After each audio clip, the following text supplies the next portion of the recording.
Bonjour tout le monde, c'est Margot, j'espère que vous allez bien, perso moi ça va. Du coup aujourd'hui on se retrouve pour un nouvel épisode et aujourd'hui je suis de retour pour vous parler du biel japonais I Hear the Sunspot. Oui, je ne sais pas si vous en avez entendu parler, du coup c'est un biel japonais qui date de 2024, de 12 épisodes, à peu près de 20 minutes, que vous pouvez trouver sur Dailymotion. En tout cas, moi, je l'ai trouvé sur Dailymotion. J'ai un petit peu galéré à le trouver, en vrai. Ça m'a pris beaucoup de temps. J'ai eu un petit peu de mal à le trouver, mais j'ai pu le trouver. Donc voilà.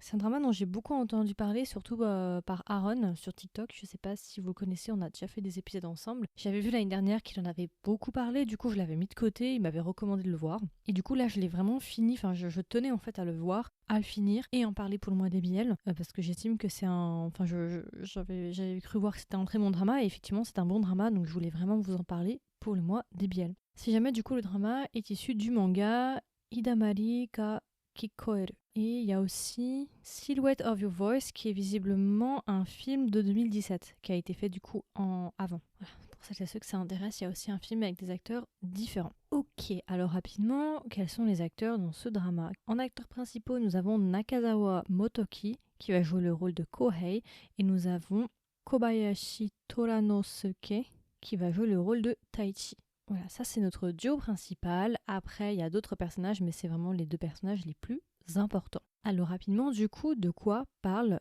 I Hear the Sunspot ou bien Hidamari ga Kakoeru? Alors du coup, comme je vous ai dit, c'est un BL et c'est un drama du coup qui va se placer à l'université entre nos deux personnages, Kohei et Taichi. Au début du drama, on nous explique que Kohei, pour certaines raisons, je vais pas vous expliquer comment ni pourquoi, il a perdu une partie de son audition. Ce qui fait qu'il est devenu malentendant, je crois, durant ses dernières années de lycée. Et du coup, il va rencontrer le chemin de Taichi, qui est lui aussi un étudiant. Et du coup, Taichi, pour certaines raisons, je vais pas vous en dire trop, va du coup être amené à aider Kohei, vu que Kohei, comme je vous ai dit, lui est malentendant. Taichi, lui, va aider durant ses heures de pause Kohei à l'assister durant ses cours et à prendre des notes pour lui. Et à partir de là, justement, on va suivre ces deux personnages-là et on va suivre leur vie, autant leur romance que leur développement personnel et leur vie à l'université. Du coup, c'est un drama qui est d'une part une romance universitaire, BL, mais qui va aussi traiter des personnes du coup malentendantes. Et plus particulièrement, ce qui est assez intéressant, c'est que généralement au Japon, il y a beaucoup justement, les personnes malentendantes sont souvent traitées, mais souvent les personnes malentendantes qu'on traite, ce sont des personnes qui sont complètement sourdes, enfin qui n'entendent absolument rien, et très souvent le dialogue va passer par justement le biais du langage des signes. Ici, on nous montre une autre, je pourrais dire une autre version, mais on va nous montrer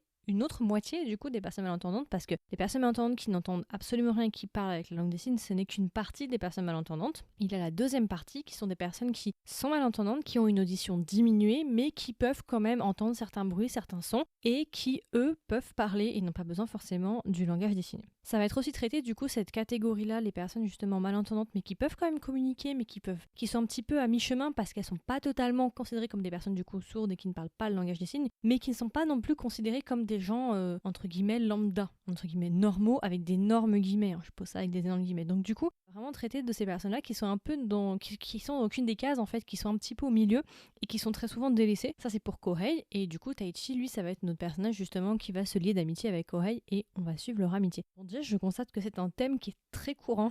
Il y a beaucoup d'œuvres qui ont été faites justement sur les personnes atteintes souvent de perte d'audition, malentendant, c'est un thème qui revient très souvent. Il y en avait un autre qui était un drama hétéro il y a quelques temps. J'avais abandonné. Après, il y a aussi le manga là. Il y a beaucoup il y a beaucoup de contenus qui ont été faits sur ces thèmes-là. Et je trouve que c'est des thèmes assez intéressants. Et là, je trouve en plus que ça prend ça traite une autre catégorie de personnes. Je trouve que c'est assez intéressant parce que c'est pas forcément la catégorie de personnes qu'on traite généralement. Voilà, donc je trouve que ça met en lumière aussi d'autres personnes qui sont peut-être parfois délaissées ou mises de côté. Alors rapidement, du coup, qu'est-ce que j'ai pensé du drama en point positif et point négatif? Alors moi, j'avais pas vraiment beaucoup d'attentes, je savais pas exactement à quoi m'attendre. Ça fait un moment que j'ai pas vu de BL, je dois être honnête avec vous. Et du coup, en règle générale, qu'est-ce que j'ai aimé? Moi, j'ai bien aimé la production, je trouve que c'est plutôt bien produit, j'ai bien aimé l'aspect visuel, j'ai bien aimé l'identité visuelle. J'aime beaucoup aussi le thème universitaire, j'adore les romances universitaires. Et je trouve que c'est des romances dont on manque drastiquement. La période universitaire, il y a quand même pas beaucoup de projets. Alors, je constate qu'au fil des années, on en fait de plus en plus. Mais si on compare par exemple avec les histoires qui se passent au lycée, ça n'a rien à voir. Il y a une grande différence de projets qui se passent, d'histoires qui se passent à l'université. C'est quelque chose que j'aime beaucoup, qu'ils aient pris le temps de faire que l'histoire déjà se passe à l'université. Le couple fonctionne plutôt bien, j'ai bien aimé l'alchimie, les acteurs sont bons, j'ai bien aimé les personnages. J'ai bien aimé les thèmes, je trouve que les thèmes sont vraiment très intéressants. En règle générale, j'ai vraiment bien aimé les romans, je trouve qu'il y avait vraiment des belles scènes, il y a du contenu, de la matière pour vraiment te faire ressentir des émotions. Après, j'ai juste quelques petites zones d'amélioration qui m'ont peut-être un petit peu coupé et qui font que je n'ai pas autant apprécié le drama que d'autres personnes, parce que je vois sur My Drama List par exemple, on est sur des bons 8 sur 10 en termes de notes. Ah voilà, le drama japonais que je vous ai dit, la romance hétéro avec justement une personne malentendante, ça s'appelle Silent de 2022. Voilà, c'était celui-là auquel je faisais allusion. Des trucs que j'ai pas trop aimé. Alors en fait, j'ai ressenti une petite frustration parce que moi en fait j'aurais voulu que ça aille plus loin. Je trouve que le biel reste assez sage, l'histoire reste assez sage, assez pudique entre guillemets, dans le sens où vous n'aurez pas beaucoup de scènes où les personnages rentrent en contact physique, c'est-à-dire pas vraiment de scènes où ils s'embrassent, il y en a juste une ou deux, mais ça va pas plus loin quoi, il y a pas vraiment, moi je m'attendais peut-être un petit peu plus, tu vois. J'avoue j'ai été un petit peu frustrée parce que je pensais qu'on allait un peu plus un peu plus voir quoi en fait, avancer un peu plus dans leur relation, et pas tant que ça. Et en fait c'est vraiment le parti pris en fait du Réa pour cette histoire-là. C'est une histoire qui prend son temps, c'est une histoire qui est vraiment de la tranche de vie, c'est très journalier. Il se passe pas forcément énormément de choses tout le temps. Donc ça c'est quelque chose à savoir. Moi je ne le savais pas, donc c'est peut-être pour ça aussi que j'étais frustrée. Donc n'attendez pas des grosses scènes, des scènes un petit peu plus osées ou des scènes un petit peu plus voilà. Il n'y en aura pas. Vous risquez d'être frustré. Et moi j'avoue que je savais pas du coup que c'était un drama beaucoup plus lent, qui prenait son temps et qui n'avait pas pour vocation en fait forcément de nous montrer des scènes d'intimité. Donc j'en aurais voulu plus. Parfois je trouve qu'on aurait pu avancer un peu la cadence accélérée parce qu'il y a quand même 12 épisodes de 20 minutes. Surtout vers la fin, je me suis un peu plus ennuyée entre gros guillemets. Ça ralentissait un peu et j'accélérais à certains moments. Ça c'est une première chose. Et une autre chose, il y a un troisième personnage qui va arriver et je sais pas quoi faire de ce personnage parce que en fait le problème c'est que le personnage pour moi a été écrit un petit peu de manière stéréotypée pendant une très longue partie du drama et c'est que à la fin qu'on a un développement sur ce personnage-là et je trouve que ce développement-là est trop tardif en fait dans l'histoire. Ce qui fait que pendant une longue partie ce personnage tu vas juste le détester alors qu'en vrai c'est un personnage qui a une histoire, c'est un personnage qui a des motifs mais en fait on te les explique qu'à la fin donc du coup ok mais c'est trop tard en fait, c'est pas les dernières 20 minutes du drama que faut me traiter ce personnage en fait. Et d'ailleurs il y a des résolutions par rapport à ce personnage auxquelles je me doutais, j'avais déjà cramé dès le début, mais ouais c'est un personnage je pense pour beaucoup qu'on a détesté, on avait envie de claquer et pourtant c'est pas pour le personnage en soi, c'est la manière dont le personnage est portrayé parce que le personnage en soi, ce qu'elle dit, c'est pas forcément faux, mais c'est la manière dont on nous montre ce personnage-là en fait qui fait que ça va influencer plus ou moins en fait notre réaction par rapport à ce personnage-là et notre affinité avec ce personnage-là. Donc je trouve ça très dommage qu'ils aient instrumentalisé ce personnage-là de manière assez cliché en fait, le cliché des BL. Hein. On a retrouvé un peu ce personnage a peu été utilisé comme ça, ou en tout cas a été mal utilisé pendant une longue partie, alors qu'on aurait pu faire quelque chose beaucoup plus dans la subtilité en fait, au lieu de faire quelque chose de très stéréotypé et très cliché. Donc ça c'est quelque chose aussi qui m'a un peu saoulée. Et ouais, en règle générale c'est à peu près tout. J'ai pas grand-chose à dire, mais à part qu'effectivement je trouve que c'était un peu long. Après, c'est le parti pris de l'histoire. Voilà, c'est une histoire qui prend son temps. Et le couple est important, mais c'est pas que le couple qui est important, c'est aussi les sujets qui sont derrière. Après, ça va dans la continuité en fait de l'intention du Réa. Il n'y a pas de zone où tu dis non, c'est pas logique. De A à Z, le Réa est assez constant en fait sur sa lignée, sur ce qu'il veut faire, sur ses intentions. Mais c'est juste que du coup, personnellement, j'étais un petit peu frustrée à certains moments, j'avoue. Mais en règle générale, franchement, j'ai beaucoup aimé en plus parce que c'est une partie se passe en été. Et j'aime beaucoup justement cet été en fait, avec ces arbres extrêmement verts, avec cette luminosité particulière. J'ai beaucoup aimé l'ambiance en règle générale que ça a instauré. C'est vraiment un petit moment durant l'été au Japon, deux jeunes hommes qui vont se rencontrer, leur histoire, leur relation, et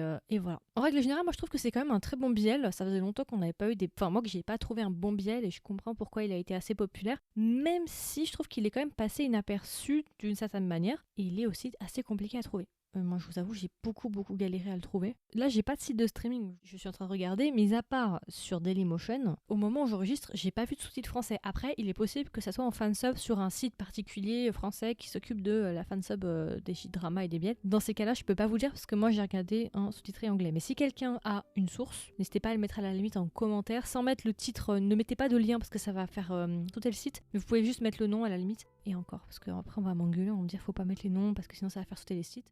Donc voilà, et du coup, si je devais recommander le drama à un ami ou une amie, qu'est-ce que je lui dirais et est-ce que même je lui recommanderais le drama? Moi, je le recommande si vous cherchez un bon BL japonais, de bonne qualité, bien écrit, où vraiment on sent que tout est intentionnel et l'écriture, elle est bien faite. En fait, c'est une histoire qui est bien écrite. C'est pas juste un BL pour faire du BL, c'est un BL qui a une vraie histoire, avec des personnages qui ont des motivations, qui ont un background, et c'est un drama aussi qui a des messages à faire passer et qui traite de thèmes assez intéressants et des thèmes importants. voilà, c'est vraiment, je vous recommanderais pour le couple. Si vous aimez bien les biais qui plutôt prennent leur temps, des histoires vraiment, des moments de flottement, des tranches de vie avec justement une vie universitaire avec 2 personnages, leur vie universitaire, leurs relations. Et si vous aimez bien aussi le thème justement des personnes malentendantes et de leur intégration entre guillemets dans la société, cet handicap-là, l'isolement que ça peut provoquer chez les personnages, enfin plein de thèmes assez intéressants et comment intégrer ces personnes-là. Donc voilà, et du coup si je devais lui donner une note sur 20, combien est-ce que je lui mettrais? Je lui mettrais 16,5 sur 20. Voilà, c'est un bon biel que je vous recommande si vous avez l'occasion de le voir. Vraiment, allez-y. Surtout regardez-le l'été. En plus là l'épisode sur l'été donc c'est parfait. C'est vraiment un petit mood d'été, tu vois, vraiment. J'ai trouvé qu'ils ont